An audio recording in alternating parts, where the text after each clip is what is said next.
안녕하십니까? 인생의 복잡한 문제들을 말씀으로 단칼에 해결해주는 김종근 목사의 쾌도 남마입니다.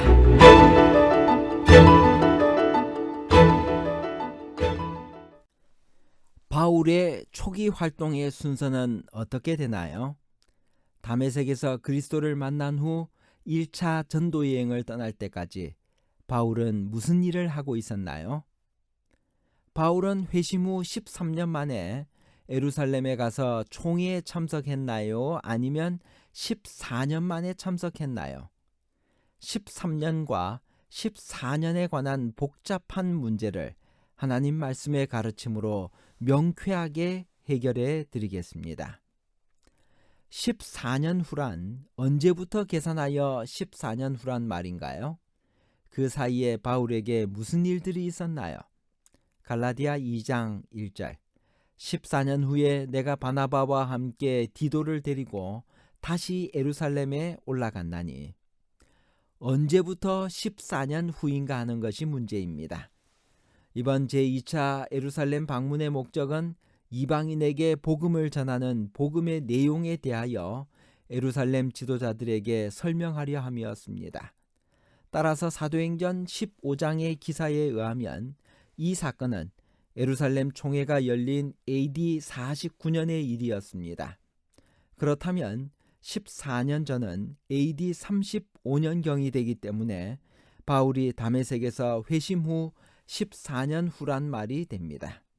이 14년 동안에 바울에게는 어떤 일들이 있었나요? 첫째, 회심 후 바울은 아라비아로 가서 3년을 머물렀습니다. 둘째, 3년 후 예루살렘으로 돌아온 바울은 환영받지 못했습니다. 그리스도인들에게는 아직도 바울은 잔인한 핍박자로 낙인 찍혀 있었고 유대인들에게 바울은 죽어 마땅한 변절자였습니다. 셋째, 위험에 처한 바울은 고향 다소로 돌아가서 안디옥 교회에 갔던 바나바가 그를 찾으러 올 때까지 6년 이상을 다소에서 기다립니다. 넷째, 그러다가 그를 찾아온 바나바와 함께 안디옥 교회에 가서 1년을 일한 후 다섯째, 바나바와 함께 1차 선교여행을 떠납니다. 여섯째, 선교여행에서 돌아와 2년을 안디옥에서 전도하다가 일곱 번째, 바울은 바나바, 디도와 함께 예루살렘 총회에 참석합니다. 바울이 주도한 스데반의 순교가 AD 34년 가을이었으므로 바울이 다메섹에서 부활하신 그리스도를 만나고 회심을 경험한 것이 AD 35년 초라고 생각됩니다. 바울은 침례를 받은 후 금식을 끝내고 다메섹에 있는 제자들과 함께 며칠 있을 새 즉시로 각 회당에서 예수의 하나님의 아들이심을 전파했습니다. 박해자가 복음의 전파자로 바뀐 것을 보고 듣는 사람들이 다 놀랐으며 바울은 힘을 더 얻어 예수를 그리스도라 증명하여 다메섹에 사는 유대인들을 굴복시켰습니다. 그러나 그의 계심은 곧 유대인들의 격렬한 증오를 일으켰고 그를 죽이려고 밤낮으로 성문을 지켰으므로 그의 제자들이 바울을 살리기 위해 밤에 광주리에 그를 담아 성 밑으로 달아내려 피신시켰습니다. 바울은 사도들을 만나러 예루살렘으로 가지 아니하고 성령의 인도하심을 따라서 아라비아로 갔습니다. 이 한적한 광야에서 바울은 조용히 연구하고 명상할 기회를 가졌습니다. 그는 완전히 회개했으며 그에게 남아있던 유대교의 모든 신학이 무너지고 새로운 신학이 성립되었습니다. 그리스도와의 깊은 교제와 기도 중에 바울은 그가 하나님의 뜻을 따라 그리스도 예수의 사도로 부르심을 받았다는 것을 분명히 깨닫게 되었습니다. 바울은 아라비아에서 다시 다메섹으로 돌아가 열심히 전도했습니다. 그러는 동안 3년의 세월이 흘렀습니다. 회심한 지 3년 만에 바울은 베드로를 만나려고 예루살렘에 올라갔습니다. 그러나 그가 예루살렘에 가서 제자들을 사귀고자 하나 다 두려워하여 그의 제자됨을 믿지 아니했습니다.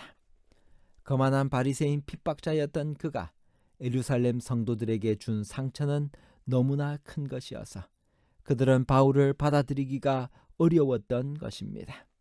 그러나 언제나 사람을 용서하고 알아주는 바나바가 나서서 그가 길에서 어떻게 주를 본 것과 주께서 그에게 말씀하신 일과 다메섹에서 그가 어떻게 예수의 이름으로 담대히 말하던 것을 설명하면서 적극 바울을 변호했습니다. 그러자 사도들은 비로소 바울을 받아주었고 그는 베드로를 만나 함께 15일을 유할 수가 있었습니다. 그동안에 바울은 예루살렘 교회의 지도자였던 주의 형제 야고보도 만났지만 다른 사도들은 보지 못하였다고 고백하고 있습니다. 그동안도 바울은 가만히 있지 않았습니다. 예루살렘에 출입하며 주 예수의 이름으로 담대히 말하고 헬라파 유대인들과 함께 말하며 변론하니 유대인들이 그를 잡아 죽이려고 힘썼습니다. 할 수 없이 예루살렘 형제들은 그를 고향 다소로 피신시켰습니다. 이때가 AD 38년경 그의 나이 34살쯤 되었을 때였습니다. 고향 다소로 온 바울은 안디옥에서 찾아온 바나바가 불러줄 때까지 무려 6년이란 세월을 기다리게 됩니다. 아마도 이때는 바울에게 있어서 좌절의 시간이었을 것입니다. 그러나 바울은 낭망하지 않고 원망하지 않고 교회가 그를 부르기를 기다렸습니다. 학식으로나 인품으로나 바울과 예루살렘의 제자들은 비교가 안 되었습니다. 그러나 바울은 교회에 순종했습니다. AD 44년 당시 안디옥 교회의 지도자였던 바나바는 협력자를 구하다가 다소에 물러나 있는 바울을 초청해서 같이 안디옥 교회를 돌보게 됩니다.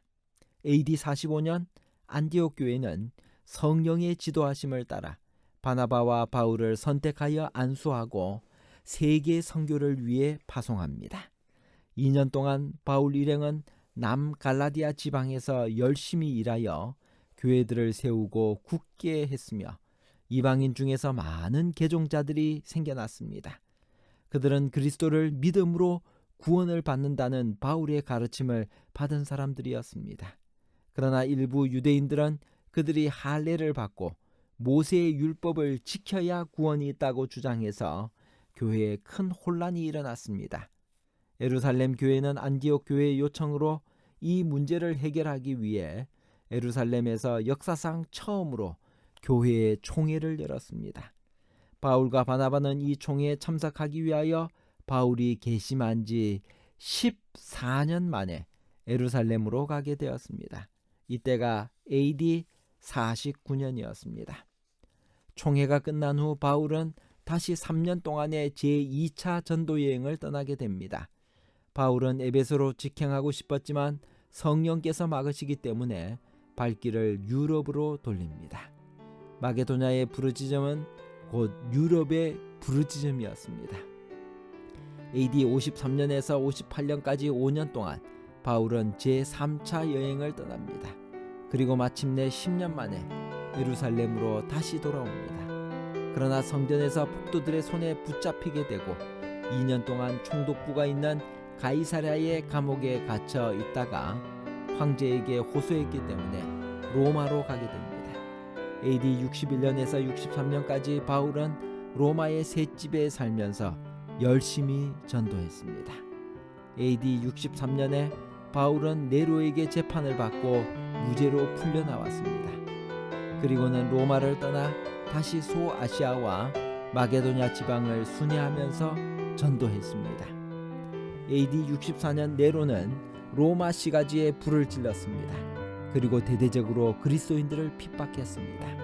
마침내 바울도 붙잡혀 로마의 토굴 속에 갇혔습니다. 그리고 AD 67년 어느 여름날 바울은 순교했습니다. 이것이 그의 일생을 요약한 것입니다. 결론입니다.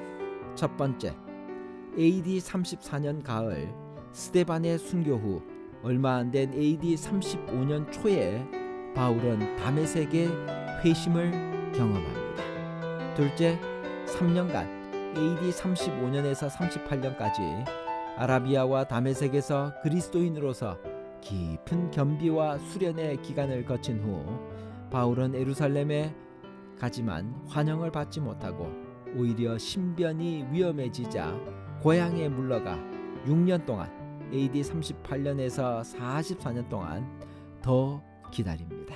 셋째, 바나바가 그를 불러주자 1차 전도 여행을 다녀온 후 안디옥 교회를 위해 일하다가 회심 후 14년 만에 예루살렘에 가서 총회에 참석합니다. 감사합니다.